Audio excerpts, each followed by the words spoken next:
ఏలేశ్వరం నుంచి రిటర్న్ వచ్చేటప్పుడు అదే కంటిన్యూషన్ వీడియో అనమాట ఇది. అయితే క్లైమేట్ అయితే చూస్తున్నారు కదా ఎంత బాగుందో. ఆ క్లైమేట్లోనే నిజంగా మాకు సెల్ఫీలు తీసుకోవాలని కూడా ఉంది. కాకపోతే ఒక సైడ్ నుంచి చిన్న చిన్న చినుకులు పడడం వల్ల వర్షం ఏమైనా పడుద్దేమో అని తొందరగా వస్తామన్నమాట. రాజవమ్మంగా అయితే వస్తామన్నమాట. రాజవమ్మంగా వచ్చిన తర్వాత మేము కంపల్సరీగా రెగ్యులర్గా తీసుకునే షాప్కి అయితే వెళ్తాము. ఇంకా క్వాలిటీ విషయానికి వస్తే బట్టలు ఇంకా చెప్పక్కర్లేదు, మాట తీసి ఇది బాగలేదు అని అనక్కర్లేదు, అంత బాగుంటాయి అనమాట అన్నీ కూడా. ఇంకా ప్రైస్ విషయానికి వస్తే మన బయట తీసుకునే కన్నా ఈ షాప్లో తీసుకోవడం చాలా బెస్ట్ అని చెప్తాను నేనైతే. ఇది కూడా బయటే, కాకపోతే ఏంటంటే ఇక్కడ ఉన్నంత రేటు వేరే షాప్స్లోనే వేరేలాగా ఉంటుంది.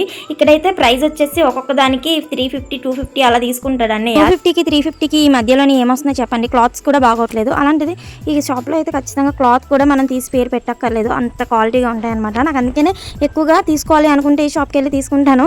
కంపల్సరీగా నేను రాజవమ్మంకి వెళ్ళానంటే ఆ షాప్కి వెళ్తాను. ఆ టైంకి బట్టలు ఉన్నాయంటే తీసుకుంటాము, నేను కానీ మా హస్బెండ్ కూడా.